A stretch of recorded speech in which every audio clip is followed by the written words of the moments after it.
మల్కాజ్గిరి పార్లమెంట్లో ఉన్న యువత మహిళలకి ఉపాధి కల్పించాలనే లక్ష్యంతో లోక్సభ ఎన్నికల్లో స్వతంత్ర అభ్యర్థిగా పోటీ చేస్తున్నారు పెండ్యాల శేషసాయి వరప్రసాద్. పిర్జాదిగూడ దత్తసాయి పిరమిడ్ ధ్యాన కార్యక్రమంలో ఆయన పాల్గొన్నారు. మల్కాజ్గిరి పార్లమెంట్ అతిపెద్ద నియోజకవర్గమని, చాలా పారిశ్రామిక వాడలు ఉన్నాయని శేషసాయి తెలిపారు. 20 సంవత్సరాల నుండి అన్ని పరిశ్రమ వాడల్ని మూతపడిపోయాయని స్పష్టం చేశారు. వాటిని తెరిపించడానికి ఎటువంటి ప్రయత్నం జరగడం లేదని, పాత పరిశ్రమలు అన్ని తెరిపిస్తానని ఈ సందర్భంగా ఆయన హామీ ఇచ్చారు.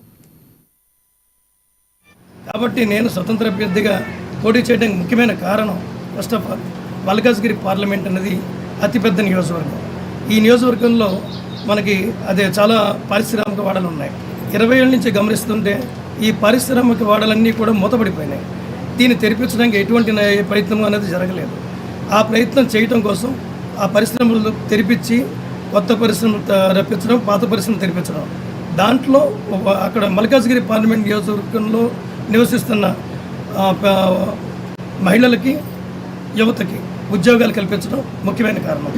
అలాగే నా ప్రధానమైన డిమాండ్ 50% ఈ ఇండస్ట్రియల్ ఏరియాల్లో మల్కాజ్గిరి పార్లమెంట్లో నివసిస్తున్న 50% మహిళలకి, యువతలకి